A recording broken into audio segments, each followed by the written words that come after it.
या पूजा करायला सगळेजण.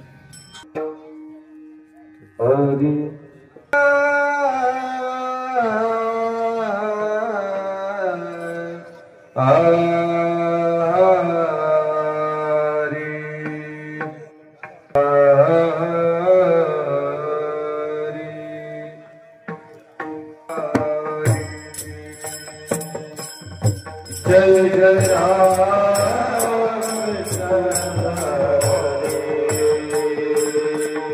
जय जय राम कृष्ण हरे राम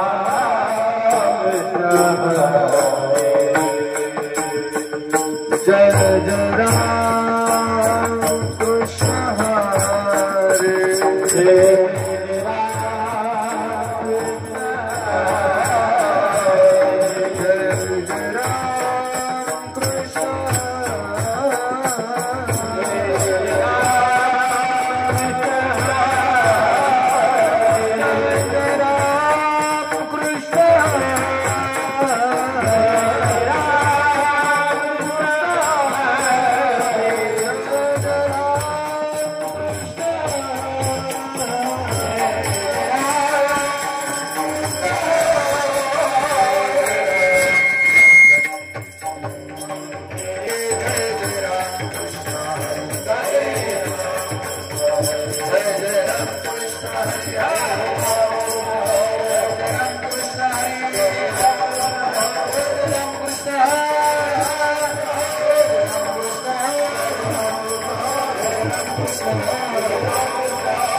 जय जय राम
तुलसी हार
कंठी कौस्तुभमणि विराजे कंठी कौस्तुभमणि विराजे तुलसी हार विराज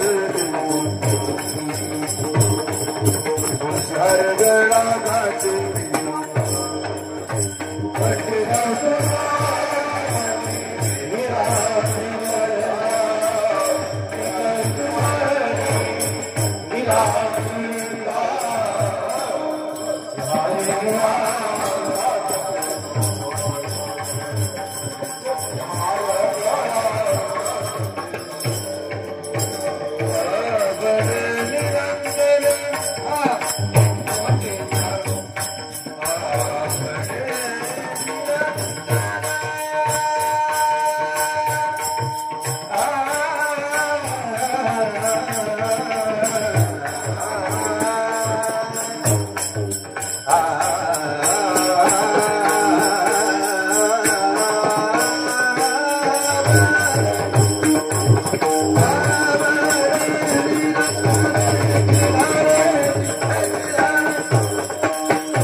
Oh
परिमळ केलिया फूल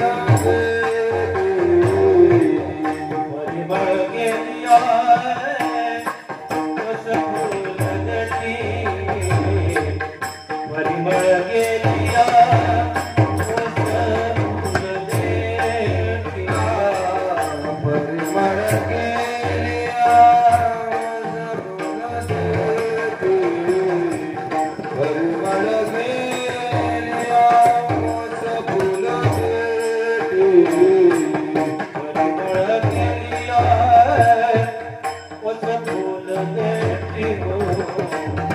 परिमळ केलिया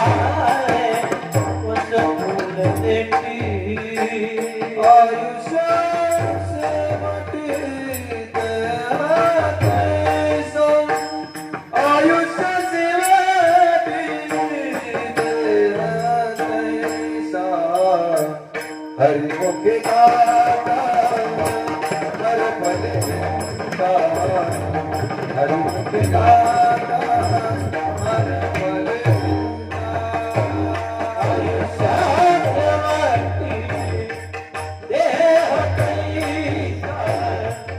आयुष्यावती देह कैसा आयुष्यावती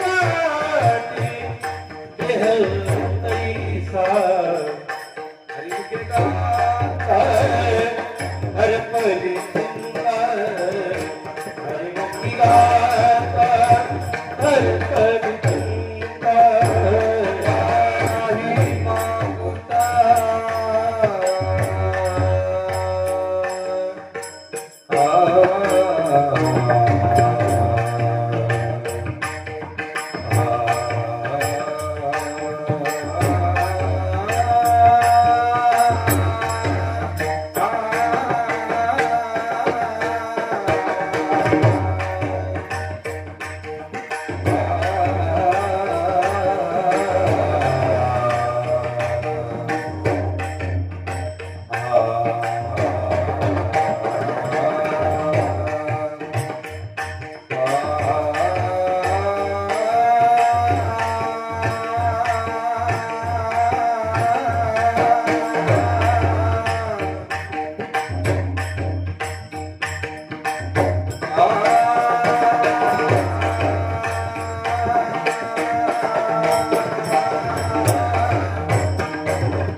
परिमळ फूल देखी आयुष्या शेवटी देह तैसा घडी घडी काळ वाटे याची पाहे अजून किती आहे अवकाश हाची अनुताप घेऊन सावध काहीतरी बोध करी म्हणा घडी घडी काळ वाटे याची पाहे अजून किती आहे अवकाश एक तास उरला खटवांग रायासी एक तास उरला खटवांग रायासी भाग्य दशा कैसी प्राप्त झाली सापडला हरी दयाला साधनी एका जनार्दनी हरी बोला हरिमुखी गात हरपडी चिंता ध्यान ही मागुता जन्म घेणे विठ्ठला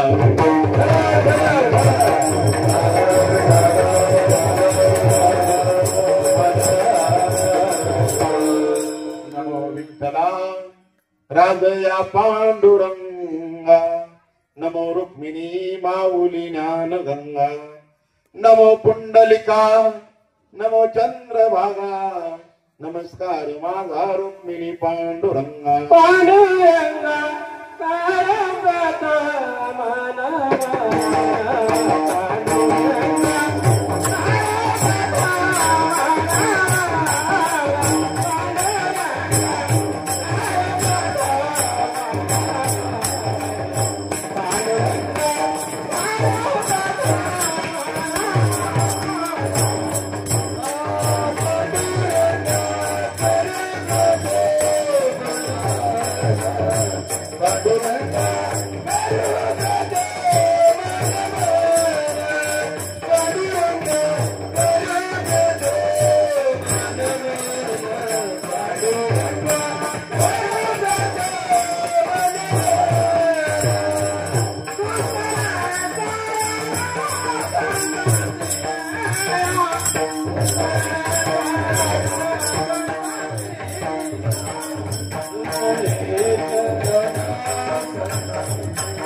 वंदमान दुसरे चरण संतांची या त्यांच्या कृपादाने कथेचा विस्तारू बाबाजी सद्गुरुदास तुका ओम नमो ज्ञानेश्वरा करुणा करा दयाळा तुमचा अनुग्रह लादलो पावन झालो चराचरी परिमळ गेली आऊस फुल देखी आयुष्या शेवटी देह तैसा घडी घडी काळ वाटे याची पाहे अजून किती आहे अवकाश प्रस्तुत प्राप्त रूपी सेवेला घेतलेला अभंग शांती ब्रह्म एकनाथ महाराज यांचा 5 चरणाचा हरिपाठ प्रकरणातील मनुष्य देहाचा नाशवंतपणा आणि त्यामध्ये शाश्वत हरिपद प्राप्त कसं करावे याची साधना सांगणारा अभंग आहे. विठ्ठल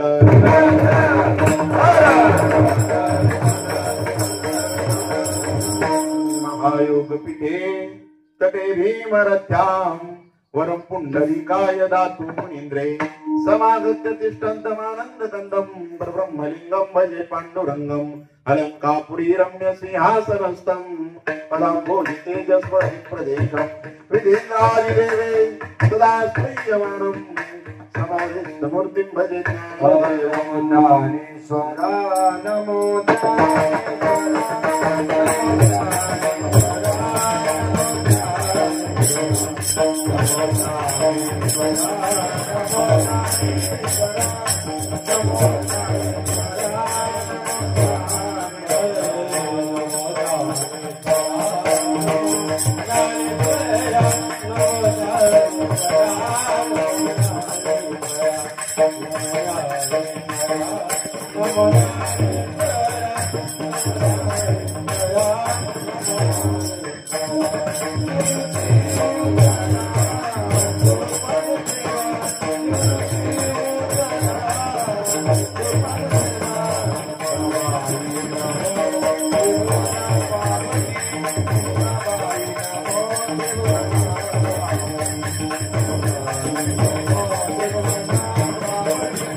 ज्ञानेश्वरा नमो ज्ञानेश्वरा निवृत्ती उदार सोपण देवा नमो सद्गुरु तुकया ज्ञान दीपा नमो सद्गुरु सच्चिदानंद रूपा नमो सद्गुरु भक्त कल्याण मूर्ती नमो सद्गुरु भास्करा पूर्ण कीर्ती अधिष्ठान जेथे प्रतिष्ठान देखा तिथे जन्मला तो पुन्हा तिथे का जयाचे नामे सुखे जन्म व्यथा नमस्कार माझा सद्गुरु एकनाथा निवृत्ती रामदेव सोपान मुक्ता भाई एकनाथ नामदेव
आयुष्या शेवटी देह तैसा घडी घडी काळ वाटे याची पाहे अजून किती आहे अवकाश प्रस्तुत सेवेला प्रारंभ करण्याबद्दल अल्पसा परिहार कैलासवासी श्री लहू नाना गणपत गायकवाड वय वर्ष 77 यांच्या प्रथम पुण्यस्मरणाच्या निमित्तानं त्या ठिकाणी गायकवाड परिवारामध्ये या हरिकीर्तनाचा आणि अन्नदानाचा सोहळा आयोजित केला.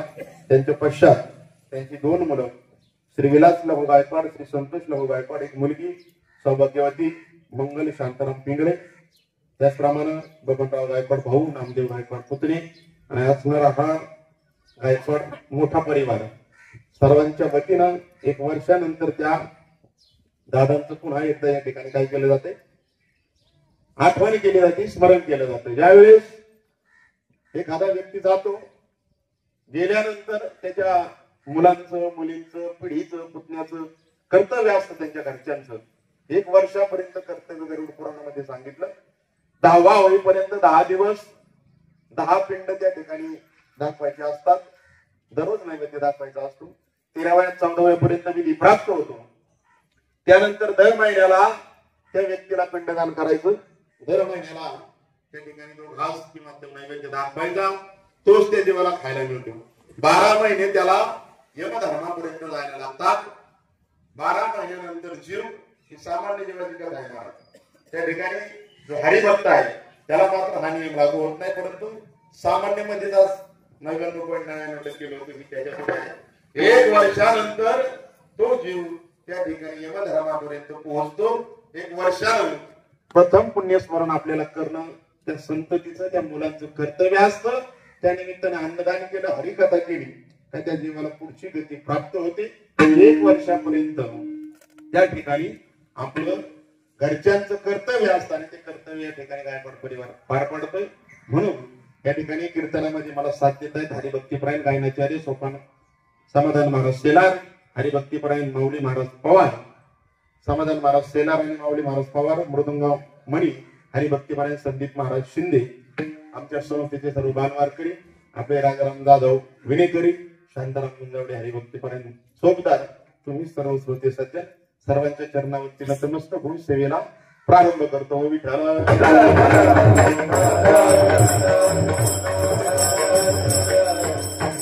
साऊंड सिस्टीम अतिशय चांगली आहे. थोडा आवाज फक्त जास्त राहू द्या. आणि मला वाटतं युट्यूब चॅनलच्या माध्यमातून मेडोगली पत्रकार या ठिकाणी शूटिंग काढतायत आणि गावातील सर्व ग्रामस्थ, मला माहिती आहे ना तुमच्या सोसायटीची चेअरमॅनची निवड आहे, त्याच्यामुळे सरपंचांचं मी तिकडे बसलेले, त्याची जाणीव मला आहे.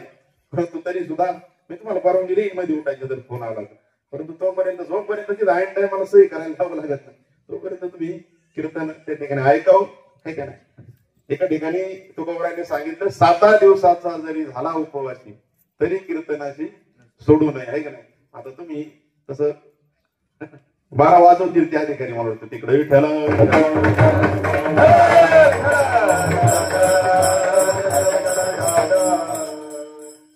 शांती ब्रह्म एकनाथ महाराज अभंगामध्ये सांगतायत, परिमळ गेली या ओस फुल देठी, फुलाचा सुहास निघून गेला, त्यातला वास सुगंध निघून गेला, ते फुल त्या ठिकाणी त्याच्या देठाजवळ वाळून सुकून संध्याकाळी पडून जात. आयुष्यात शेवटी देहतायचा, आयुष्याच्या अंती प्रत्येकाचा देह त्या पद्धतीने म्हातार होतो, जीर्ण होतो. त्या फुलासारखा माणूस सुकून जातो आणि शेवटी मृत्यूला प्राप्त होतो. प्रत्येकाला ही गती प्राप्त होते. मृत्यूना म्हणे थोडं थोडं, मृत्यूना म्हणे हरिहर, मृत्यूना म्हणे अवतार भगवंताचे, आणि त्या मृत्यूकडे सर्वांचा प्रवास असतो.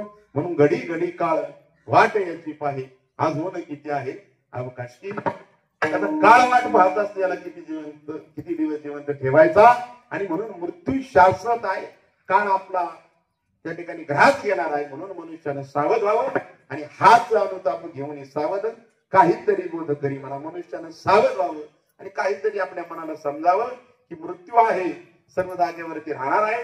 मग भगवंताने हा देह दिला परमार्थ धनाच्या प्राप्तीसाठी, तो परमार्थ काहीतरी जोडावा, असा अनुताप त्यानं जीवनामध्ये घ्यावा, सावध व्हावं. हाच अनुताप घेऊन सावध काहीतरी बोध मने करी म्हणा. 1 तास उरला खटवांग रायाची. खटवांग नावाचा राजा होता, ऋषी होता. त्याच्या मृत्यूला 1 तास उरला, परंतु इंद्र राजानं सांगितलं, इंद्रानं 1 तासात तुला मृत्यू येणार आहे. तो निर्देश त्याला समजल्यामुळे 1 तासात त्यानं असं साधन केलं, त्याला भगवंताची प्राप्ती झाली. सापडला हरी तयाला साधनी, एका जनार्दनी हरिगुणा. म्हणजे 1 तासात सुद्धा देवाची प्राप्ती होऊ शकते. आपल्याला जन्मच्या जन्म होत नाही, दोघांमध्ये काय फरक असावा हे पाहण्याचा आपण प्रयत्न करू. विठ्ठल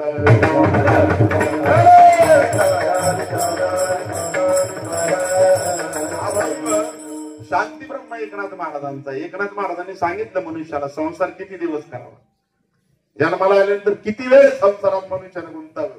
महाराज सांगतात, पक्षी अंगणी उतरती, पक्षी अंगणी उतरती, पक्षी अंगणी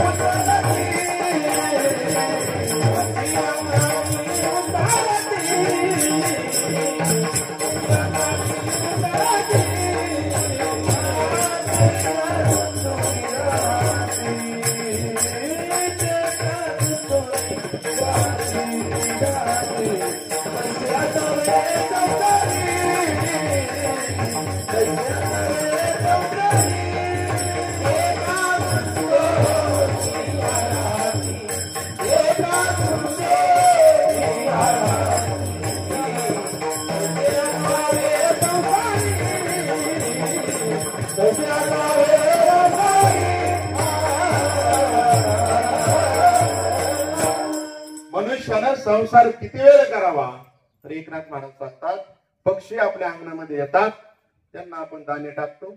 जुन्या काळात चिमण्या वगैरे यायच्या आपल्या अंगणात, अंगण सुद्धा माणसाच्या घरापुढे राहिलेलं आहे. परंतु पाखरं किती वेळ आपल्या अंगणात बसायची. आता पाखरं कमी झाली, चिमण्या कमी झाल्या, टॉवर मोठमोठे मोबाईलचे आले आणि मोबाईलच्या त्या टॉवरचं जे रेडिएशन आहे त्याच्यामुळे चिमणी आजकाल आपल्याला नाना पाहायला मिळत नाही. त्याचं कारण काय, मोबाईलचं रेडिएशन इतकं घातक आहे की त्यामुळे पक्षी सुद्धा, अनेक पक्षी स्थलांतरित झाले, मृत पावले. एवढं मोबाईलचं वेळ आपल्याला लागलं. किती वेळ लागलं तुम्हाला सांगतो. मला एका महाराजांनी सांगितलं, बाईल, बाईल म्हणजे कोण, पत्नी आपली स्त्री बाई, आणि मोह बाई, फक्त डॅश मध्ये थोडासा, ती पत्नीच झाली आपली, असा प्रकार झालाय सर. बरोबर आहे का. एक वेळ तुम्हाला सांगितलं ना तुमची बायको 15 दिवस माहेरी जाणार, तुम्ही म्हणणार चालेल. तुम्हाला सांगितलं 8 दिवस मोबाईल हातात घ्यायचा नाही, तर जमल का, जमल का आपल्याला, अजिबात जमणार नाही आपल्याला, ती जमूच शकत नाही. एवढं व्यसन. काही दिवसांनी असा काळ येणार तुम्हाला खेडकर महाराजांचं वाक्य आठवणार, मामा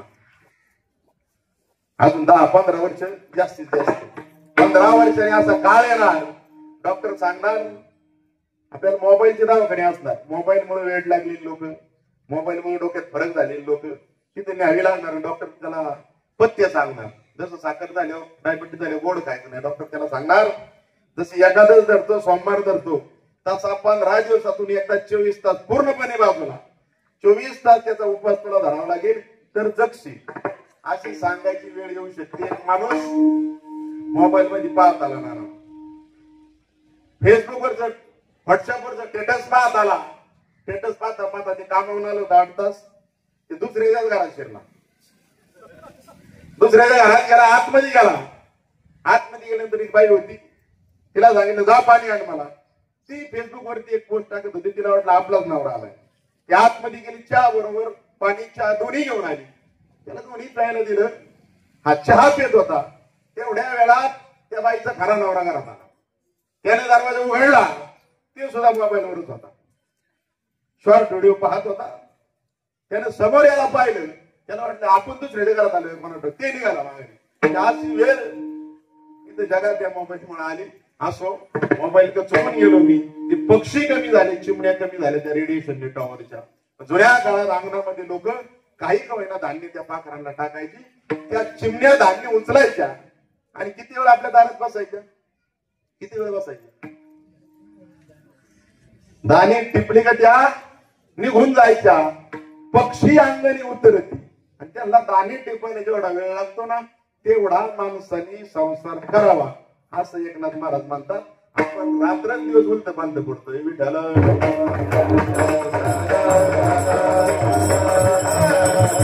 आपला रात्रंदिवस शरीराची काळजी नाही, रात्रभर जागतो, दिवसभर जागतो. आमच्याकडे एक माणूस आहे, आमचाच आहे, आमचा म्हणजे आमचाच खेडकरांचा आहे. तो दिवस वावरात थांबायचा, संध्याकाळी 8 वाजता जेवायला यायचा. बरोबर दादा, चुकलं तर मला सांगा. संध्याकाळी जेवायचा, जेवण झालं का रात्री 9ला परत राहणार जायचा, रात्रभर परत वावरातच पाणी दादा. तो 24 तास वावरात असायचा, म्हणून त्याचं नाव लोकांनी काफर ठेवलं. काय काफर, विठ्ठल.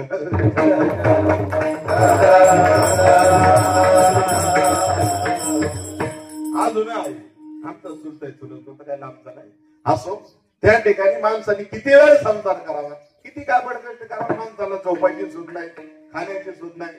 त्यांना सांगितलं पाठ काकडायची येणार नाही, पण काकडा 5 ला येणार नाही, पण 3 वाजता मोटर चालू करायला तो जाऊ शकतो. तिथं बिबट्या सांगितलं तरी तो जाणार आणि उसळवरती बाळ देऊन येणार. म्हणजे हा संसार इतका मनुष्याला का करतो हा असा माणूस, का त्याला अपेक्षा असते. त्याला कशाची अपेक्षा असते, याच्यातून 2 रुपये मला मिळतील, 2 रुपये का होईना माझ्या संसाराला मिळतील, मला त्या धनाची आवश्यकता आहे. म्हणजे पैशातून त्या ठिकाणी आपण शरीर सुद्धा वजा करतो, सुख सुद्धा वजा करतो, नवे नवे देव सुद्धा आपण पैशातून वजा करतो. समजा एखाद्याला गावामध्ये सप्ताह चालू आहे आणि कंपनीत कामाला गेल्यानंतर 1000 रुपये रोज आहे, त्याला इच्छा येतो माळकरी, त्याला थांबायचं संध्याकाळच्या कीर्तनाला, पण ते 500 रुपये 1000 रुपये त्याला सेकंड शिफ्टला कंपनीत घेऊन जातात. माणूस पैशातून कधी कधी देव सुद्धा वजा करतो विठ्ठल.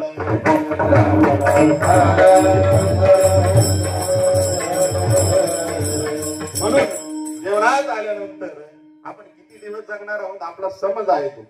मला वाटतं कधीतरी मी तर सांगू नाही गेलो असून कीर्तनात बऱ्याच वेळा आलोय. सप्तक कीर्तन झाली, दसऱ्याची प्रवचन झाली, अनेक कीर्तन दिंडीमध्ये ऐकली, सगळे ऐकलेली लोक आहेत मला. तरी सुद्धा माणसाच्या त्या बाबांना पाहून मला आठवण झाली. आमच्या गावात एक महानुभाव संप्रदायाचं म्हणते तिथं एक कुठे बाबा आले तिकडून राष्ट्रीय भाषातून. कदाचित मी गावात सांगितलं असेल कोणी, पण पुन्हा ऐका. माणसाला पैशाची अपेक्षा, धनाची अपेक्षा किती असते. एखाद्याच्या खिशामध्ये 5-50 लाख रुपये असतील तर ते गावात चहा सुद्धा कोणाला पाहिजे नाही, त्याचा टाईट मध्ये चालतो असा चौकात. त्याला वाटतं मला कोणाची गरज आहे. आपल्या खिशात 25 लाख रुपये, खिशात म्हणजे खात्यात. त्याला वाटतं त्या धनाचा मालक मी. एक जण म्हैस चालत बसतो वाट्याच्या कडेला, विकासला म्हैस चालत बसतो वाट्याच्या कडेला. 1.5 लाख रुपयाची म्हैस काठीच्या बाजारातून विकत आणली आणि ती म्हैस चालत असताना त्याचा मित्र आला आणि त्याला म्हणला, राम भाऊ एवढी मोठी म्हैस कोणाची म्हैस, कोण आहे म्हशीचा मालक? म्हटला ह्या पठ्ठ्याने 1.5 लाख रुपयांची म्हैस विकत आणली, या म्हशीचा मालक मी आहे. ती म्हैस मनात हसली आणि म्हणली तुला मी गडी ढोलाय, मला खायला तू टाकतो, माझं शेण तू काढतो, माझं दूध तू काढतो, मला आंघोळ घालतो, मला भाकरी दो तू. म्हैस म्हटली मी तुला गडी ढोलाय, पण हा म्हणत होता मी तुझा मालक आहे म्हशीचा. मग तुम्ही थोडा विचार करून पहा भानगड काय करते. विठ्ठल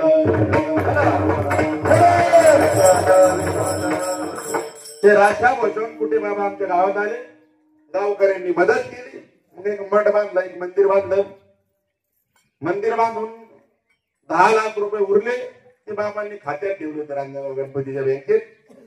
मुलांना तिकडली सगळी संपत्ती, कमवलेले पैसे, जमीन जमला देऊन आले होते. संन्यास घेतलेला होता, गावात राहत होती. कोरोना आला. कोरोना काळामध्ये बाबांना दुर्दैवानं कोरोना झाला आणि दुर्दैवानं बाबांचा मृत्यू देखील कोरोना काळात झाला. बाबा गेले पण खात्यात 10 लाख रुपये होते. मी सांगत होतो मागाशी की 25 लाख रुपये खात्यात येते असं जोरात चालतं गावात. त्याला वाटतं आपण मालक आहे, पण संध्याकाळी समजा तो काढला मग कोण मालक आहे त्याचा. आपल्याला वाटतं आपण त्या संपत्तीचे मालक आहोत. संपत्तीचे मालक आपण नाही. संपत्तीचे मालक कोण? देह एकाचे धन कुबेराचे.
त्यांनी सांगितलं मला, देह काळाचा आहे, धन कुबेराचं आहे. ते आपल्या खात्यात, आपल्याला वाटतं मालक आपण आहे. 25-30 लाख रुपये जरी खात्यात असले तर संध्याकाळी काळाचं बोलवून आलं तर पैसे कुठं राहतात? आपण कुठं राहतात? खात्यात राहतात पैसे, बँकेत राहतात, आपल्या सोबत येत नाही. म्हणून एकनाथ महाराज सांगतात कोण मालक या संपत्तीचा? जो उपभोगी. जीवाला जर खाल्लं त्याने, जीवाला खाल्लंच नाही समजा, पैसे आहे, धन आहे, सर्व आहे, पण स्वतःला जीवाला उपभोगता आला नाही तर तो त्याचा मालक नाही. एक मध्ये मी स्टेटस वाचला 1.5 महिन्यापूर्वी व्हॉट्सअप वरती, तिथं लिहिलं होतं जगातला सर्वात श्रीमंत माणूस आणि डॅश मारून लिहिलं होतं कंजूस माणूस. म्हटलं असं कसं असेल, विचार केला मी थोड्या वेळ आणि त्याच्या पुढे त्यांनी पोस्ट टाकली होती, कारण तो आपली सगळी संपत्ती मृत्यूनंतर दुसऱ्याला ठेवून जातो. कारण स्वतः जीवाला घात नाही, दुसऱ्याला देत नाही, परंतु मृत्यूनंतर स्वतःने खाल्ल्यामुळे सगळं मागे ठेवून जातो. म्हणजे तो सर्वात दानशूर व्यक्ती त्या पद्धतीनं जो उपभोगी आहे तो संपत्तीचा मालक. आणि हे जरी नाही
महाद्वारी बोली बोलत देखो.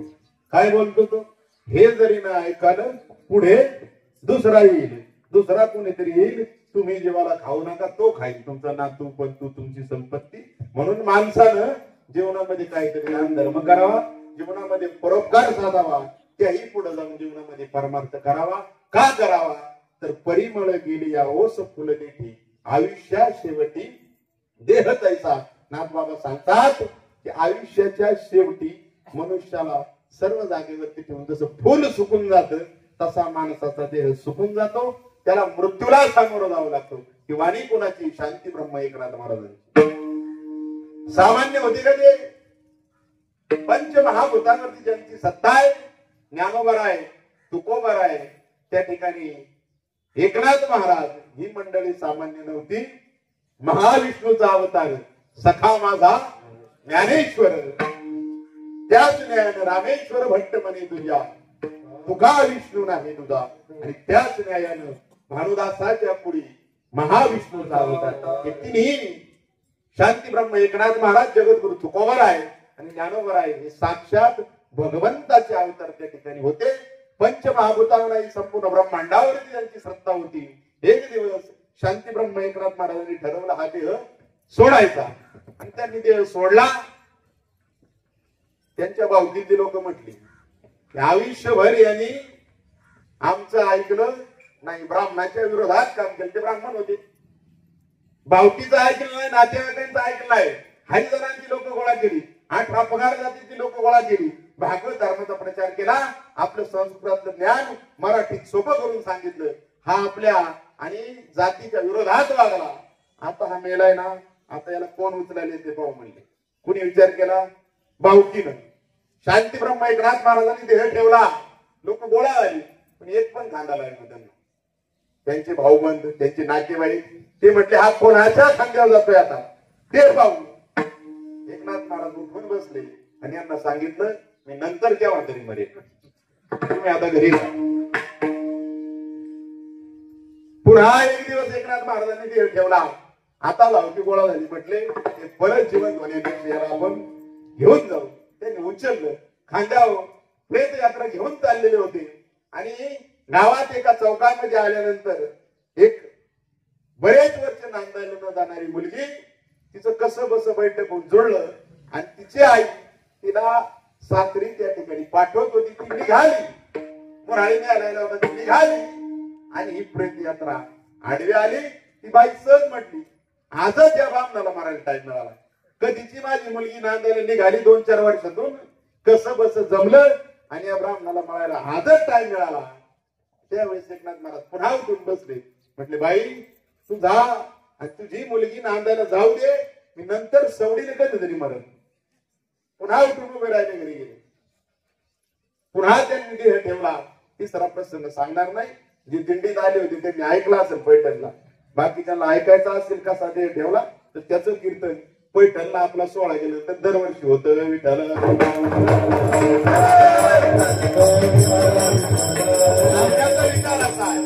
त्यांची या पंचमहाभूतावरती, सत्ताय वृत्तीवरती, काळावरती सुद्धा तुका म्हणे आता आम्ही मुक्तीची माथा किंवा काळाच्या माथ्यावरती सुद्धा आम्ही पाय दिला असं जगद्गुरू म्हणतात.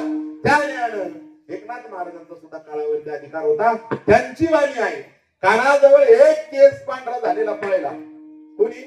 दशरथ राजाने आरशामध्ये सकाळी पाहिलं की एक केस आपला कानाजवळचा पांढरा झाला आणि त्यांनी निर्णय घेतला प्रभू रामचंद्राचा राज्याभिषेक करायचा. आता आपण म्हातारे झालो, आता आपली सगळी जरी केस पांढरी झाली तरी आपण निर्णय घेत नाही दुसऱ्याच्या हातात चावे देण्याचा. आपण म्हणतो आपल्याच ताब्यात राहिले पाहिजे, आपल्याच ताब्यात राहिले पाहिजे. एक केस पांढरा झाल्यानंतर वैराग्य निर्माण होतं. का? त्यांना समजतं की देह नाशिवंत आहे, देह जाणार आहे, देह काळाच्या मुखामध्ये पडणार आहे, हेच सत्य आहे. याच वर्णन एकनाथ महाराज अभंगाच्या प्रकारे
आयुष्यात शेवटी दिलं तैसा.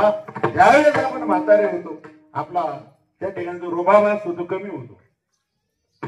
एखादं म्हातारं आरशामध्ये उभं राहिलं आणि खालचा ड्रायव्हर त्याला उघडला आणि त्याचा तरुणपणातला मागे फोटो काढला त्या ड्रायव्हर मधून असा पाहत होता फोटोकडे, पुन्हा आरशात पाहत होता, पुन्हा फोटोकडे पाहायचा, पुन्हा आरशात पाहायचा.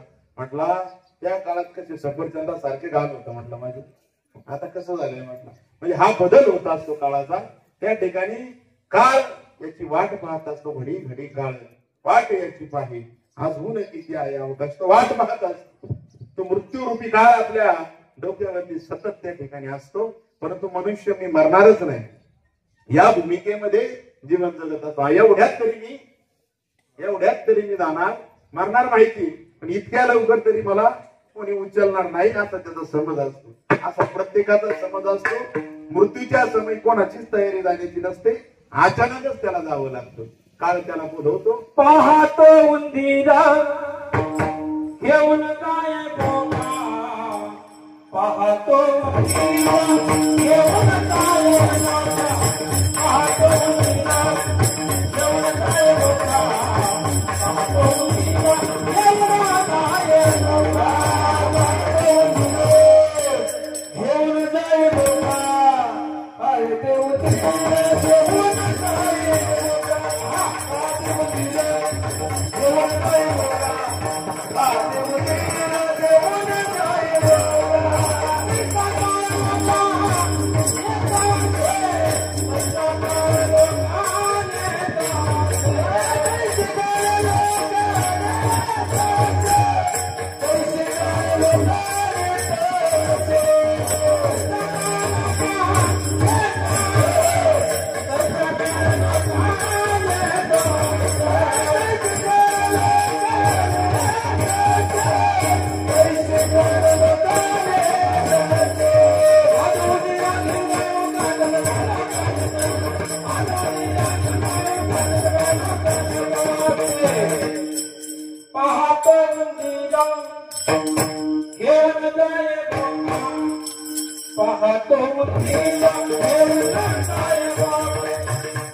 नेत असेल तशा पद्धतीनं मृत्यू घेऊन जातो.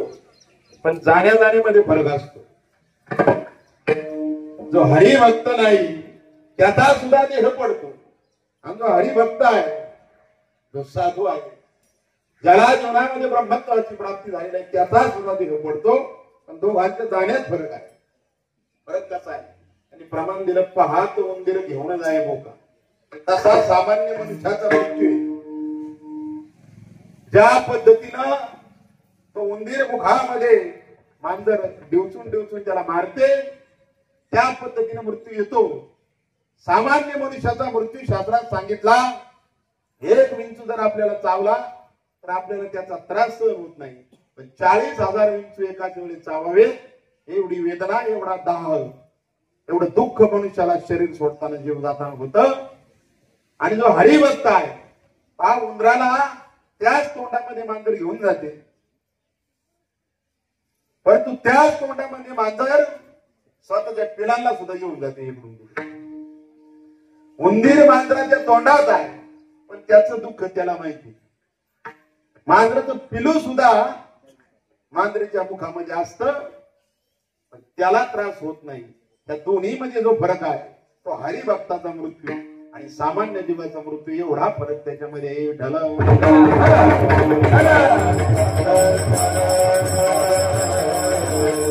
मृत्यू येणार आहे. एवढ्यात तरी मी जाणार नाही माणसाला समज असतो. माणसाला वाटतं मी घाई मारणार नाही, परंतु अचानकच प्रत्येकाला जावं लागतं. काळाचं बोलवणं येतं. एक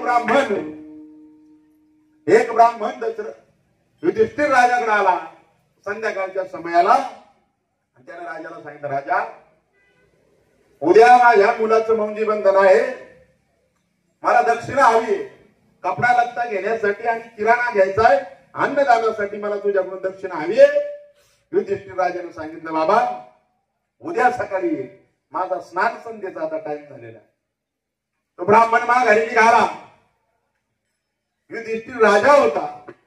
राज दरबारातून महालातून बाहेर पडत असताना खाली मान घालून दुःखीत अंतकरणानं दुःखी असणारा तो ब्राह्मण माग परतत असताना भीमानं त्याला पाहिलं आणि भीमदादाला प्रश्न विचारला, ब्राह्मण देव, आमच्या घरामधून चेहरा पाडून दुःख चेहऱ्यावरती ठेवून तुम्ही जाताना दिसता.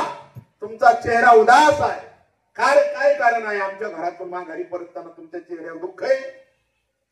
जुन्या काळात हा तिथी देव भव, त्या ठिकाणी कोणी पाहुणा आला देवा समान त्याला पूजलं जायचं. विनमुख कोणाला पाठवलं जात नव्हतं.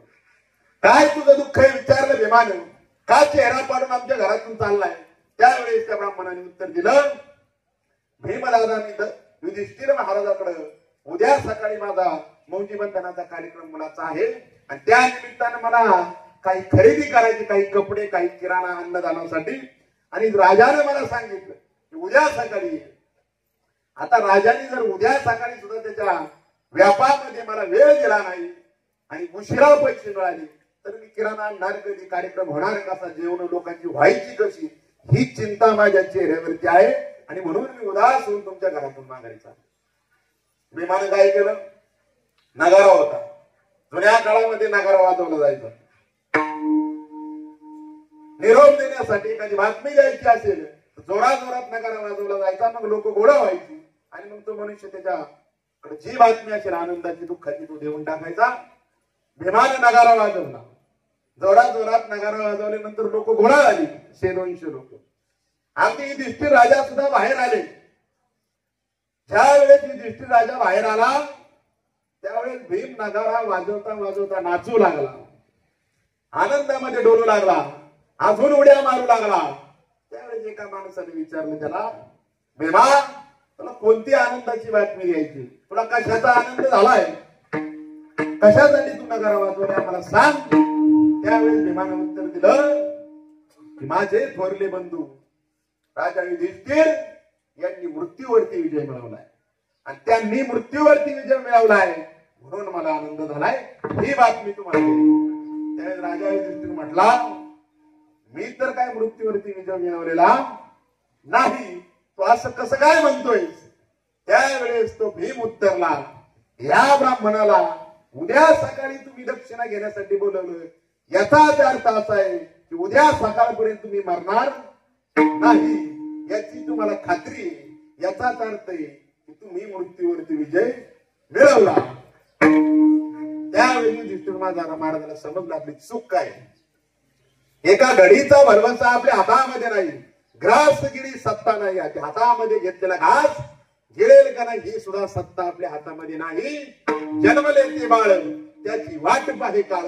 जन्मलेल्या बाळाला सुद्धा मृत्यू उद्या सकाळी. तोपर्यंत जो वेळ माझ्याकडे आहे तो आहे का नाही हा मला सांगता येणार नाही. हडाची पण हडे ज्याची सत्ता आपल्याकडे नाही. त्या युधिष्ठिराला समजलं. त्यानं लगेच त्या ब्राह्मणाला दक्षिणा दिली.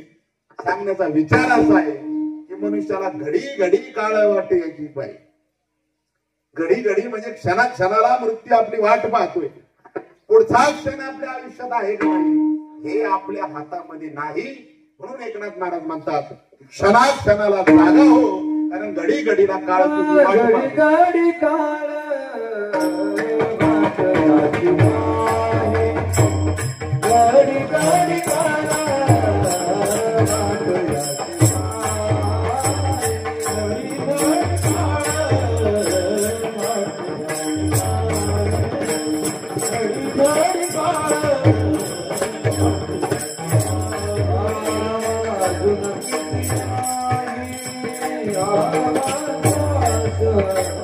Hare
घडी घडी काळ वाट याची पाहे अजून किती आहे यावत आहे.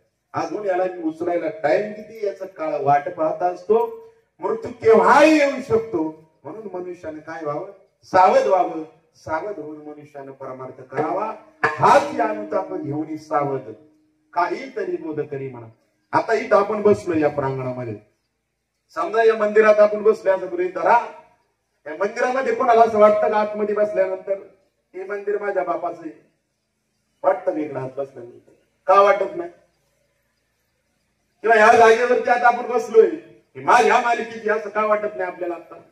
कारण आपल्याला माहिती मामा दीड तासानंतर आपल्याला उठून घरी जायचंय, आपल्याला माहिती, म्हणून आपल्याला अहंकार होत नाही. त्याच पद्धतीने आपल्या घरातून सुद्धा आपल्याला एक दिवस जायचंय हे आपण विसरून गेलो. म्हणून आपण म्हणतो घर माझं आहे, संपत्ती माझी, पत्नी माझी, मुलगा माझा आहे. त्यांच्यापासून आपल्याला सुख होतं हा आपला समज आहे. मनुष्य जीवनामध्ये सुख शोधत असतो आणि सुख शोधत असताना त्याला वाटतं की पत्नीपासून सुख होईल, मुलापासून सुख होईल, संपत्तीपासून सुख होईल, सत्तेपासून सुख होईल, एखाद्या पदापासून सुख होईल, असं मनुष्याला भास होत असतो. परंतु वास्तविक पाहतात त्यामध्ये सुख सर्व सुखाचे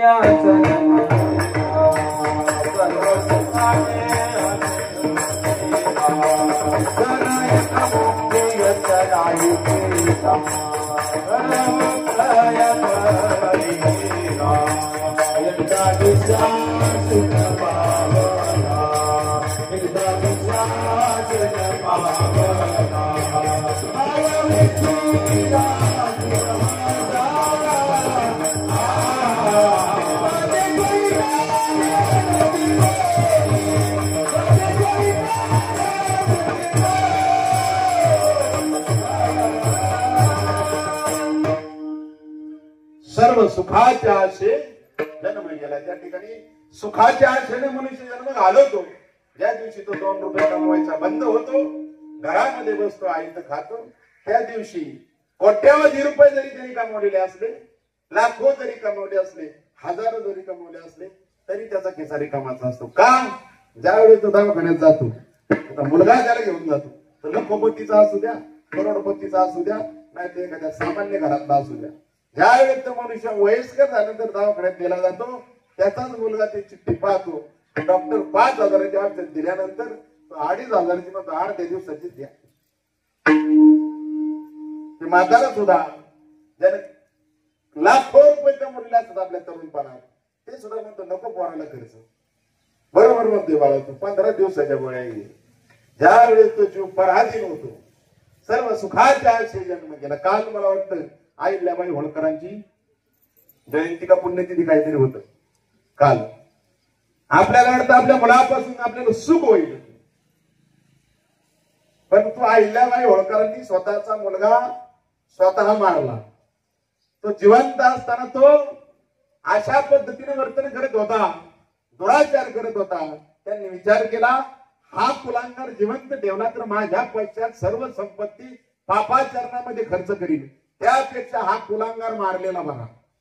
आणि त्यांनी स्वतः मारला आणि ती संपत्ती नद्यांवरती पूल बांधले, बारवा बांधल्या, तळी बांधली, नाले बांधली, धरणं बांधली, 12 ज्योतिर्लिंगांच्या मंदिराचा उद्धार केला. त्या कामासाठी त्यांनी तो पैसा वापरला. सांगण्याचा विचार असा आहे की मुलापासून सुख होईल हा आपला समज आहे, हा मनुष्याचा फक्त समज आहे. स्त्रीपासून, मुलापासून, पैशापासून आणि सत्तेपासून किंवा पदापासून सुख होईल हे माणसाला वाटतं. परंतु ते सुख कसं आहे माहिती नाही. एक कुत्र होतं, ते रानात गेलं, 8-15 दिवस ते उपाशी होतं आणि रानामध्ये एक खूप जुनं पडलेलं हाड त्याला दिसलं.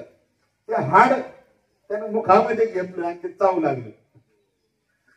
हाड चावत असताना त्याच्या कातळा झाल्या, ते त्याच्या होटामध्ये आतून हिरड्यांमध्ये शिरल्या आणि त्याचंच रक्त त्याच्या जिभेवरती पडू लागलं हिरड्यांमधून. आणि त्या कुत्र्याला असं वाटलं इतक्या वेळ झाले हाड चावतोय, माझा प्रयोग सक्सेस झाला. त्या हाडामधून रक्त येऊ लागले. वास्तविक ते रक्त कोणाचं? कुत्र्याच्या हिरड्यातून निघणार रक्त, पण त्याला वाटतं हाडामधून रक्त यायला लागलं. त्याला जसं सुख भासतंय तसं प्रपंचामध्ये सुख आहे. म्हणून मनुष्यानं तिथून सावध व्हावं. विठ्ठल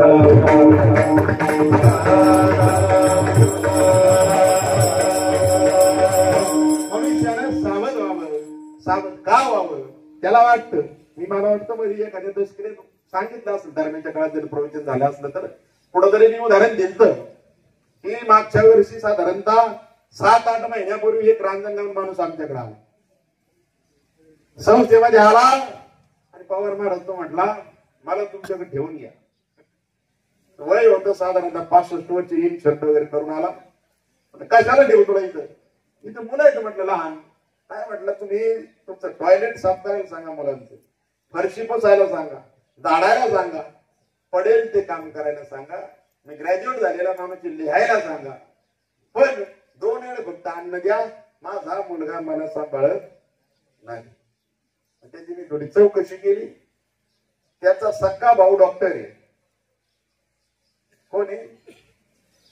त्याचा सक्का भाऊ नामांकित डॉक्टर आहे. त्याचा मुलगा विल्स इंडिया कंपनीत परमनंट आहे. आपल्या इथंच मुलगा परमनंट आहे, भाऊ डॉक्टर आहे. तरी ते म्हणते मला माझा मुलगा सांभाळत नाही, मला इथं ठेवून घ्या. मी त्याला विचारलं एक काम करत जा, महागणपतीच्या मंदिरात जा, दुपारचं जेवण संध्याकाळचं जेवण आपलं झोपायापुरतच घरी जा. म्हटलं की करून पाहिलं. त्या मंदिरात गेलो गणपती बाप्पाचे फक्त रवान भाजी त्यांना खायला आणि मला डायबिटीज, हे दोन्ही मला चला. म्हटलं एक काम कर, मग तुला बायपास येईल म्हटलं आहे. ती कुठे? म्हटलं मुलाजवळची, आमच्या घरात. म्हटलं तिच्या संग थोडं जुळून घे आणि तिथंच राहा. तर त्यांनी मला एक प्रश्न विचारला. म्हटलं महाराज तुम्ही जर मला आता एक प्रश्न जर विचारला ना, या जगात माझा 1 नंबरचा शत्रू कोण? तर म्हणला मी बायकोचं नाव घे. असं तो म्हटला. तुमच्यात भांडू नका. तो काय म्हटला? महाराज तुम्ही जर मला आता विचारलं माझा 1 नंबरचा दुश्मन कोण, तर मी बायकोचं नाव घेऊन काय बोलून घेऊ मला तिच्या बरोबर. तर म्हटलं इथं तर लहान पोर हे म्हातारं ठेवायचं कसं? मी काय केलं, शंकर महाराज शेवळ्यांना फोन केला. म्हटलं महाराज तुमच्या वृद्धाश्रमात हे माणूस पाठवून देतो, उद्या सकाळी तो तुमच्याकडे लांडेवाडीला. महाराज म्हटले पाठवून द्या. त्याला म्हटलं जा. तो म्हटला जायला पैसे नाही, 200-400 रुपये तुम्हीच द्या. हे पोरांचे समोर झाले विषय, गेल्या वर्षीचे पोर काय असतील म्हणे.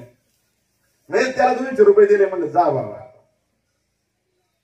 पहा, आणि तो स्वतः क्वालिटी मॅनेजर म्हणून स्वतः सुद्धा नामांकित कंपनी कामाला होता. 60 महिन्यात रिटायर्ड झाला. पीएफ सहित सर्व फंड मुलाच्या स्वाधीन केला होता. आता रिकामा होता. तो सुद्धा काय सामान्य मनुष्य नव्हता. चांगली नोकरी करून कमवलेला मनुष्य होता. सांगण्याचा विचार, ज्याचा भाऊ डॉक्टर, ज्याचा मुलगा परमनंट, जो स्वतः एका कंपनी नामांकित कंपनीत कामाला होता, आयुष्यभर कमवलं तरी 5 वर्षानंतर रिकामा होता. त्याच्या सुद्धा चेहऱ्यावर दुःख होतं.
काही रे नाही कुणाचे कुणी कदाचित त्या माणसा वेळ आली आपदाने आली आपल्या ग्रंथात गाव नाही अशी वेळ चुकून एखाद्या माणसावरती येते तांबे मामा चुकून मुलं सगळीच आपल्या बापाला हातून देत नाही आपण कदाचित आपल्या मुलांना संस्कार दिले आपल्या मुलाला शिकवण चांगली दिली कदाचित आपण मुलं आपल्याला सांभाळतील चुकून अशी एखादी आपदाने वेळ येते असं गृहीत धरू आपली मुलं चांगली आहेत त्यांना खूप चांगले संस्कार आपण केलेले आहेत तरी सुद्धा माणसाला दुःखाला सामोरं जावं लागतं का त्याचं उत्तर निळोबराय देतात निळोबराय म्हणतात तुमची संतती चांगली असेल पण तुमचं शरीर जीर्ण होतं आपले शरीर आपण पारखे दुजायची होती ना मला काय की आपलं शरीर एकच आपल्याला पारखं होतं मुलगा आपला चांगला आहे त्याने गुलाबजाम 1 किलो खायला आणले म्हाताऱ्याला पण म्हाताऱ्याला डायबिटीज ना काय केले म्हातारा मुलाला 4 धाम त्याचं तिकीट काढलं 15,000 समजा आपलं पण आपला गुडघा आपल्याला म्हणतो तुला बेटे जाऊनच देणार नाही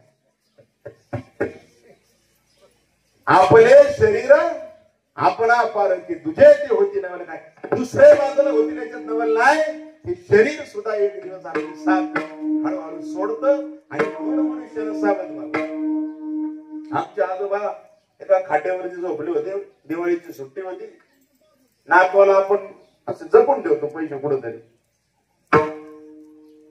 जीव लावतो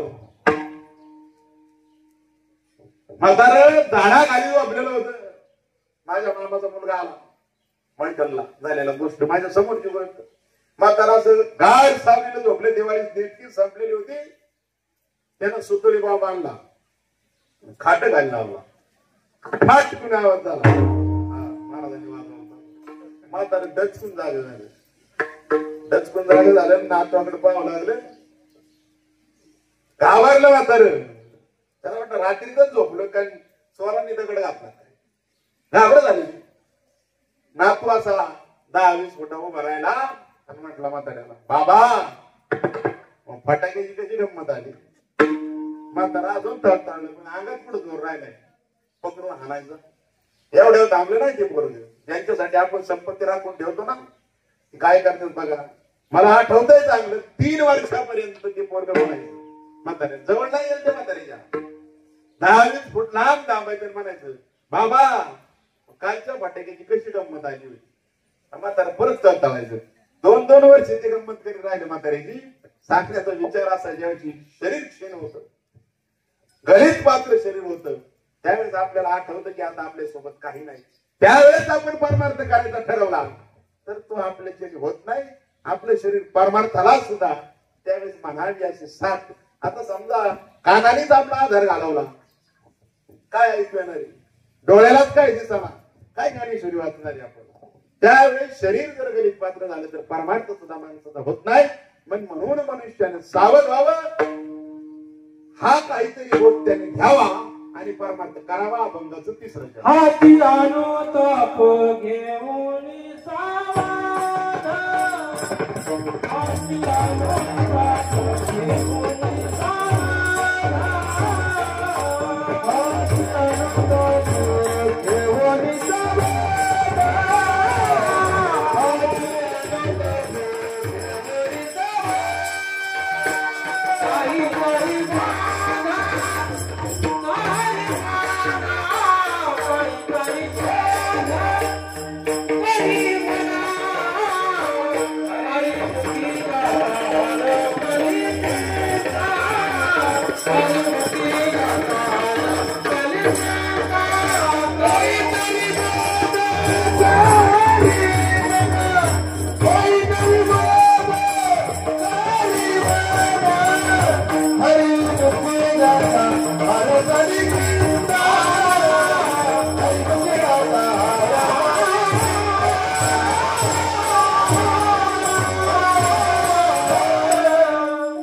हाती आणो ताप घेऊन घेऊन सावध काहीतरी बोध स्वतःच्या मनाला मनुष्याने काहीतरी उपदेश करावा की बाबा मृत्यू येणार आहे शाश्वत काय आहे शाश्वत फक्त त्या ठिकाणी मृत्यू आहे आणि मनुष्यानं म्हणून सावध व्हावं सावध होऊन परमार्थ करावा भगवंताचं भजन करावं मनापासून भगवंताचं नाम मुखामध्ये घेतलं तर तो परमेश्वर दयाळू आहे, त्याला दया उत्पन्न होते आणि तो मनुष्यावरती त्या ठिकाणी कृपा करतो.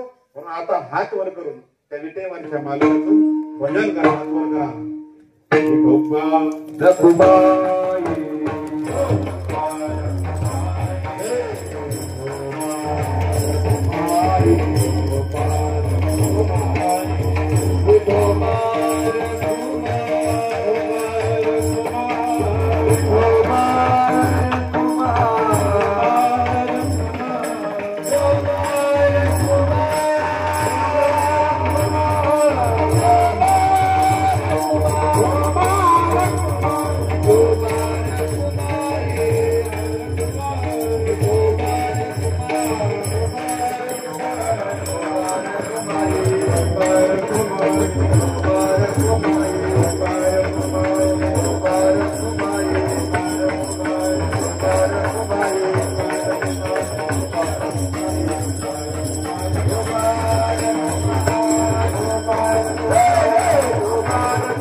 आरतीची तयारी करून ठेवा. इथं कापूर वगैरे काय असेल.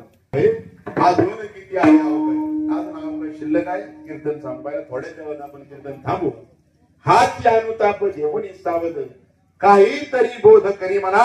मनुष्यानं स्वतःच्या मनाला काहीतरी बोध करावा. एक दिवस मृत्यू येणार आहे आणि म्हणून मनुष्यानं जीवनामध्ये परमार्थ करण्याचा प्रयत्न करावा. एक तासावरला खटवांग रायाची भाग्य दशा गैची प्राप्त झाली. एका तास उरला. का उरला होता एक तास? तो खटवांग नावाचा ऋषी, तो खटवांग नावाचा राजा त्या ठिकाणी राजर्षी तो होता आणि इंद्राच्या बाजूने युद्ध करण्यासाठी तो स्वर्गात त्या ठिकाणी गेला आणि देवदानवांच्या युद्धामध्ये इंद्राच्या बाजूने तो लढू लागला. युद्ध झालं आणि काही दिवसानं त्या ठिकाणी युद्ध संपलं आणि त्याला पुन्हा मृत्यू लोकामध्ये पृथ्वीवरती यावं लागलं. मृत्यू लोकामध्ये तो आला. आता तिथल्या काळाचं चक्र आणि इथल्या काळाचं चक्र फरक आहे. भगवद्गीतेमध्ये भगवान श्रीकृष्णाने अर्जुनाला काळाचं चक्र सांगितलं. सहस्र युग पर्यंत ब्रह्मदेवाचं आयुष्य सांगितलं. 1000 चतुर्युग हे ब्रह्मदेवाचं आयुष्य आहे. सत्ययुग, द्वापारयुग, कलियुग, त्रेतायुग, 4 युग, 4 चतुर्युग अशी 1000 त्या ठिकाणी चतुर्युग. तेव्हा ब्रह्मदेवाचा एक दिवस होतो. पुन्हा 1000 चतुर्युग एक रात्र होते आणि असं त्याचे 100 वर्ष जगतो. एवढं आयुष्य सांगितलं ब्रह्मदेवाचं. त्या न्यायानं एका ब्रह्मदेवाच्या आयुष्यामध्ये 14 इंद्र होऊन जातात, 14 मनु होऊन जातात आणि मग त्याच्या कितीतरी पट कमी हे मानवी देह किंवा इथलं आपलं आयुष्य असतं. म्हणून सांगितलं जातं क्षणभंगुर नाही बरोबर. थोडा वेळ तो जाऊन आला युद्धामध्ये पण इकडं आयुष्य संपून गेलं. 1 तास उरला होता. इंद्र राजानं सांगितलं तुला जाता जाता हिताचा उपदेश करतो, तुम्हाला ह्या कामी आला म्हणून फक्त 1 तासानं तुझा मृत्यू त्या ठिकाणी आहे. 1 तासानं मृत्यू आहे हे समजलं आणि त्याला वैराग्य प्राप्त झालं. माणसाला वैराग्य का प्राप्त होत नाही? का प्राप्त होत नाही वैराग्य? कारण तो मृत्यूला विसरलाय. एकच फरक आहे त्याच्यामध्ये आणि आपल्यामध्ये. 1 तासानं मृत्यू येणार आहे त्याला समजलं, तो सावध झाला. 7 दिवसांनी मृत्यू येणार आहे परीक्षित राजाला समजलं, तो सावध झाला. आपल्यालाही जावं लागणार आहे, आपण विसरून गेलो म्हणून आपण सावध होत नाही. ज्याने मृत्यू डोक्यामध्ये ठेवला तो मनुष्य त्या ठिकाणी सावध होतो.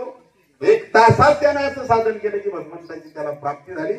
म्हणून त्या ठिकाणी 1 तास उरला खटवांग रायासी भाग्य दशकेची प्राप्ती झाली. त्याला भगवंताची प्राप्ती झाली. म्हणून मनुष्यानं असं साधन जीवनामध्ये करावं. साधन कसं करावं? तर वैराग्ययुक्त त्याचं साधन असावं.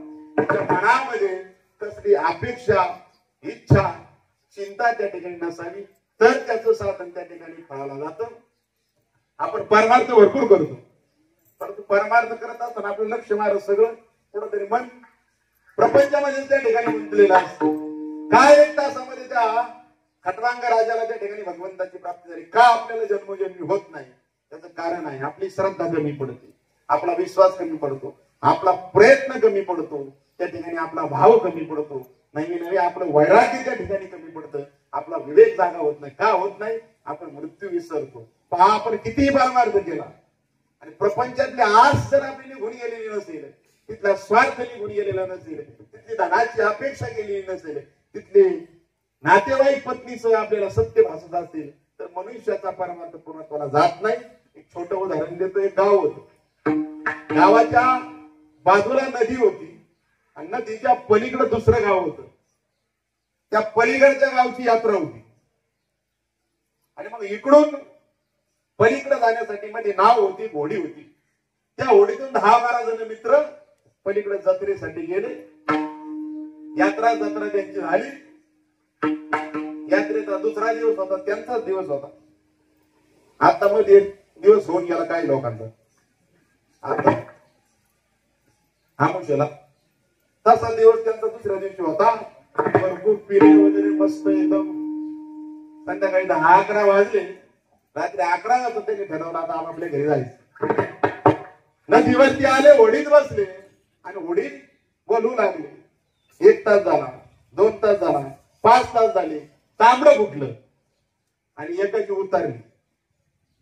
तो म्हटला आपण तर जाग्यावरच, आपण पलीकडच्या काठावर गेलोच नाही. सगळे इकडे तिकडे पाहू लागले आणि खरोखरचे जागे होते. रात्रभर वडी वलवीत होते पण जाग्यावरच होते. मग एकानं सांगितलं अरे ही वडी झाडाला बांधून ठेवली दोरी, ती दोरी सोडायची आपली त्या ठिकाणी राहिली म्हणून आपण जागे. तसा रात्रंदिवस आपला परमार्थ चालू आहे. त्यांच्याच परमार्थ चालू आहे. या पोरांनी 40 टाळ वाजू वाजू किस पाडला. त्याचा मी नवीन 50,000 टाळ सांगण्याचा विचार असा, इतके टाळ कुठे आपण त्याचा किस पाडला पार फुटले टाळ. इतका परमार्थ एखाद्याचा जोरात चालू असतो, परंतु दोरी पण बांधून ठेवलेली, दोरी झाडाला बांधून ठेवलेली. ती वडी किती वाजवली तर पलीकडे जायली का? ती दोरी सोडणं गरजेचं आहे. कदाचित वारा जरी जोरात आला तरी हा पलीकडच्या काठावर जाईल. सांगण्याचा विचार असा आहे, मनामध्ये जो संसाराची आस आहे, प्रपंचविषयीची सत्यता आहे आणि संसारामध्ये मन गुंतलंय ना, ते माणसाचं गुंतलेलं जर असेल आणि मग किती परमार्थ करण्याचा प्रयत्न केला, त्याला परमार्थ ज्ञानाची प्राप्ती, परमेश्वराच्या आणि धामाची प्राप्ती तरी होऊ शकत नाही. म्हणून ते सोडून द्यावं हाच अनुताप घेऊन सावध काहीतरी बोलत म्हणा. 1 तासवरला खटवांगरायसी भाग्य दर्शकाची प्राप्ती. काय 1 तासात त्याला परमेश्वराची प्राप्ती झाली? त्याचं कारण असं आहे, त्या 1 तासामध्ये त्यांनी ती दोरी सोडली. त्याला कोणाची आठवण होत नव्हती, एक मात्र परमेश्वराचं ध्यान त्याला होत होतं. म्हणून माणसाला जीवनामध्ये तिकडची आत जर सोडली तर इकडचा परमार्थ माणसाचा होऊ शकतो. काय सोडत नाही मनुष्य? काय सोडत नाही? त्याला आशा असते एक ना एक दिवस मला इथं सुख प्राप्त होईल. या संसारात एक ना एक दिवस इथं सुख प्राप्त होईल. वास्तविक आता भगवंतानं सांगितलं दुःखालयम अशाश्वतम. या जगाचं वर्णन करण्यात असताना सांगितलं हे दुःखालय आहे आणि इथली प्रत्येक गोष्ट अशाश्वत आहे. आपण हिमालयात गेलो काय मिळतो बाबा आपल्याला? ट्रेकर पाहून हिमालयात गेलो तर तुम्ही गेलेच नाही. हिमालयात गेलो काय मिळतं? त्यांना माहिती काय मिळतं? तांबे मामा बर्फ मिळतो म्हणून त्याला काय म्हटलं हिम म्हणजे बर्फ, हिमालय. आपण पुस्तकालयात गेलो काय मिळतं बाळांना आपल्याला? आपण मंदिरालयात गेलो काय मिळतं? आता तुम्हाला कळत आला हवं. हातच केला. मग दुःखालयात आल्यावर काय मिळेल? माझा साधा प्रश्न. आणि म्हणतो मी प्रपंच सुखाचा तरी. अरे हे दुःखालय आहे. दुःखालय शाश्वतम. त्या जगाचं नाव ठेवत असताना भगवंताने या मृत्यू लोकांना नाव ठेवलं. अर्जुनाला सांगितलं दुःखालय शाश्वतम. हे दुःखालय आहे, तिथे सुख मिळेलच कसं? म्हणून सुखाचा विचार सुखाचा विचारच नाही. म्हणून आपण म्हणतो मला तिथं सुख होईल. त्या आशेनं आयुष्यभर काबड कष्ट करतो. आयुष्यभर हे गाडा होत सर्कस शिकलं. सर्कस इथलं गाडं होतं, ते तंबूच्या बाहेर उभं होतं. गावातलं मोकळं गाडं होती आलं 2-4 आली गाडून मोकळी. त्याच्याकडे आली म्हटली काय तू या सरकीची रोज जेवायची कामं करतोय. अरे आमच्याकडे बघ आम्ही स्वातंत्र्य आहे. वाटण तिथं जायचं वाटण तिथं राहायचं पुढे लोळायचं कसलाच बंधन आम्हाला नाही. चल तुला स्वातंत्र्याचा आनंद देतो चल माझ्या बरोबर. तो म्हटलं मी येणार नाही. त्याला विचारतो काय येणार नाही. त्याने उत्तर दिलं ते ऐका. आशा किती वाईट आहे इच्छा किती वाईट आहे पहा. त्यानं सांगितलं तो समोर दिसतोय ना म्हणजे हा अरे तो माणूस सरकतीचा मालक आहे. तर म्हणलं ठीक आहे. तो गाढव सांगत होता बरं का.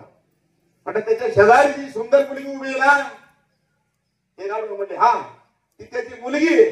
म्हणलं ठीक आहे पण त्यांचं काय करायचं आपल्याला. नाही नाही म्हटलं कधी कधी ती मुलगी बापाचं ऐकत नाही त्यावेळेस तो सरकतीचा मालक म्हणतो माझं जर तू ऐकलं नाही ना तुझं लग्न या गाढवाशी लावून दे.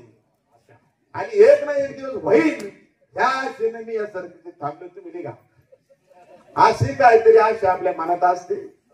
कधीतरी आपला प्रपंच सोन्याचा होईल कधीतरी असं होईल कोणत्या तरी मोठ्या आशेवरती आपण जीवन जगतो. आणि म्हणून सर्व सुखाच्या आशे जन्म गेला. क्षण एक मुक्ती यज्ञ नाही केला. एक क्षणभर सुद्धा त्या ठिकाणी परमार्थीला मोक्ष मिळण्याचा प्रयत्न केला नाही. आणि म्हणून मनुष्याला त्या ठिकाणी परमार्थ पूर्णता जात नाही. तिथं आशा सोडून द्या वैराग्य निर्माण करा आणि मग थोडा परमार्थ करा. त्याला थोडाच हवा आहे. थोडे आहे चित्त झाली या साहित्य. आपल्या चित्तानं साहित्य केलं तर परमार्थ हा थोडा आहे. चित्ती नाही आशा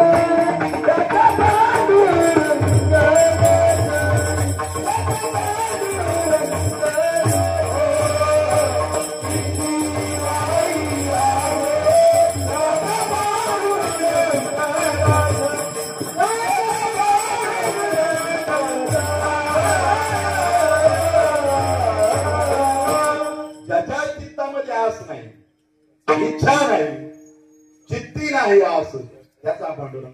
पण आशा मनुष्य ठेवतो इच्छा प्रकट करून परमार्थ करतो म्हणून त्याच्या वाटेला काही येत नाही. आणि तेवढं फक्त टाळलं तर तो सर्व सुखाचा अधिकारी होतो. त्याला वैराग्य प्राप्त होऊन त्याने परमार्थ 1 तास जरी केला तरी त्याला देव भेटू शकतो. अभंगाचं 4थं चरण. 1 तास उरला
सापडला हरी तयाला साधनी एका जनार्दनी हरी बोला. 1 तासामध्ये त्याने असा साधना केली त्याला भगवंताची प्राप्ती झाली.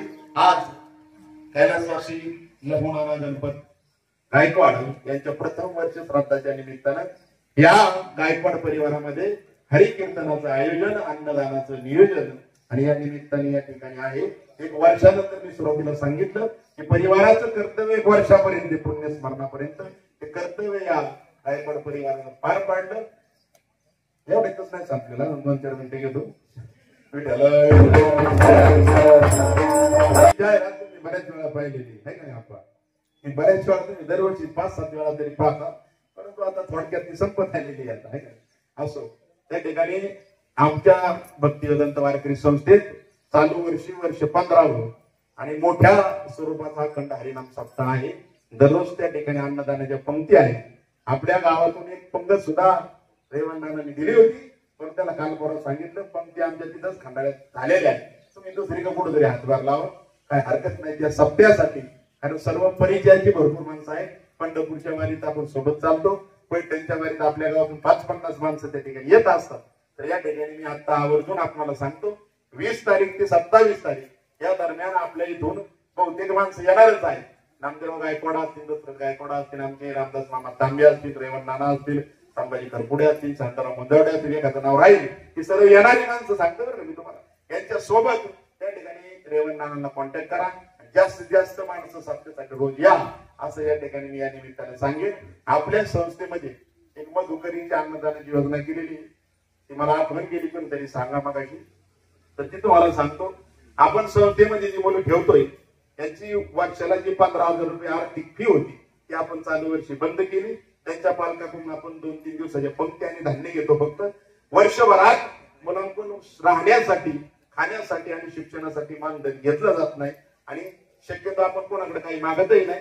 परंतु सर्वांच्या विचारानं 30-35 जण आमचे संचालक आहेत. आपल्या गावातही काही संचालक आहेत. आम्ही विचार करून त्या ठिकाणी अन्नदानाची त्या ठिकाणी योजना बनवली. 500 रुपयामध्ये या 40-50 मुलांचा नाश्ता होतो सकाळचा, फक्त 500 रुपयामध्ये. आणि 1,500 रुपयामध्ये एक वेळचं जेवण होतं, दुपारचं किंवा संध्याकाळचं, मागच्या 4-5 वर्षाच्या अनुभवानुसार. तर वर्षातून एक दिवस संस्थेला 500 रुपयाची पंगत नाश्त्याची, वर्षातून एकदा. कायमची जर कोणाची देण्याची इच्छा असेल किंवा 1,500 रुपयाची पंगत देण्याची कोणाची भावना असेल तर तुम्ही रेवण नानांकडे त्या ठिकाणी किंवा नामदेव गायकवाड असतील यांच्याकडे संपर्क साधावा, असे या ठिकाणी तुम्हाला मी विनंती करतो. आणि जाता जाता सापडेला हरी तयाला साधनी एका जनार्दनी हरी बोला. त्या खटवांग नावाच्या राजाला 1 तासात परमार्थ धनाची प्राप्ती झाली. हरिपद मिळालं, हरिपद प्राप्ती डोळ्या भाविकांची अभिमानी यांची गर्भवास. आपण परमार्थामध्ये अभिमान धरतो की माझ्या 25 वाऱ्या झाल्या, मी असं करतो, मी तसं करतो. त्याच्यामुळे सगळं किती रांजण भरला तर खालच्या बाजूला बिळ असल्यामुळे पाणी निघून जातं. म्हणून माणसाने कसलाही काहीला फक्त दाखवायचं परमार्थाला, फक्त दाखवायचा. दाखवायच्या परमार्थाने काही उपयोग होत नाही. परमेश्वर हा अंतरंगामध्ये काय भाव आहे जेवढं झाकून ठेवी. समजा आपण पेरणी केली तर जेवढं झाकलं गेलं ना मातीच्या तेवढंच उगवत. वरती त्याला हात पाखर टिपून घेऊन जातात. पण झाकून जर ठेवलं आधी आपण या नसावे मग दुसऱ्याशी भावे. चतुर्थ तुकोबराय म्हणतात, ज्या दाण्यानं स्वतःचा नाश केला, जो दाणा भूमीमध्ये स्वतःच्या नाशाला तयार झाला, त्याच्या कंसाला उद्या शेकडो हजारो दाणे येतात. त्या पद्धतीने परमार्थ कुठेतरी मनुष्याचा झाकलेला त्या ठिकाणी असावा. त्याची अहंकारानं पुढायची मनुष्यानं करू नये. ते अंतकरणामध्ये साठवायचा विषय आहे. आणि तशा पद्धतीने जर परमार्थ केला तर मनुष्याला तो हरी सापडू शकतो, त्या हरीमध्ये मिळू शकतो. ते खटवांकरांना मिळालं. अशी साधना त्यानं केली. अभंगाचं शेवटचं चरण.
जनार्दन हरि बोला हरि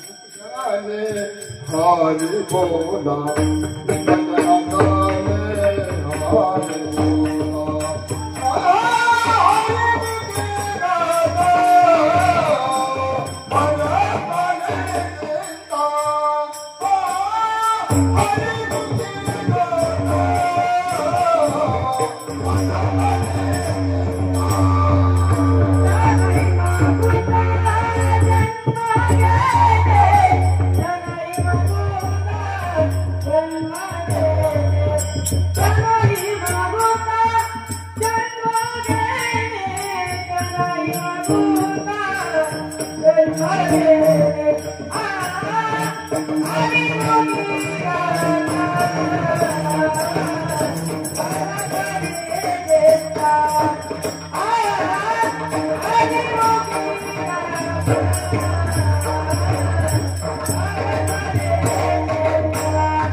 सापडला हरी तयाला साधनी एका जनाने हरी बोला परिमळ गेली ओस फुलदेठी आयुष्या शेवटी देह तैसा या शांतीब्रह्म एकनाथ महाराजांच्या अभंगावरती निरूपण करण्याचा प्रयत्न केला.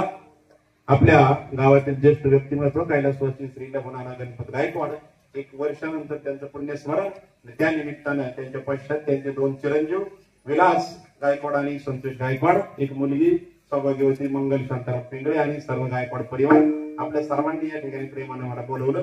भगवंताने जशी बुद्धी दिली त्या पद्धतीने अभंगावरती निरूपण केलं. झालेली सेवा तुमच्या सर्वांच्या चरणावरती समर्पित करतो. जय विठ्ठल होईल, त्यानंतर आरती होईल. आरती झाल्यानंतर मग सर्वांनी उठायचं. हे बोलणे माझ्या मतीचे नवतीचे गासाचे कृष्णे सांगितले उद्धव हिताचे ते मी साच बोललो साच न मानी ज्याचे मन विकल्पी न पावे कृष्ण चरण येथे माझे काय जाईल जाण मी तर बोलून उतराई विठ्ठल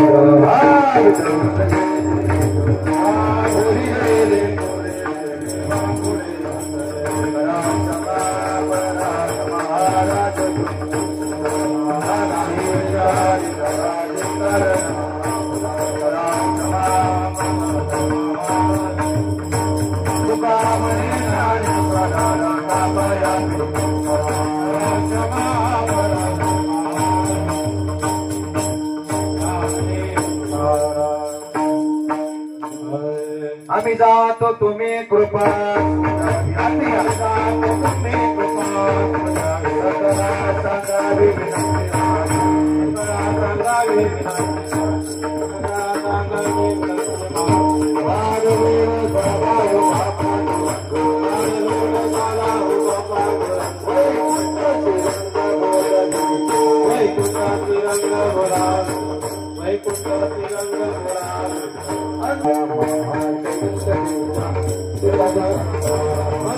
Thank you.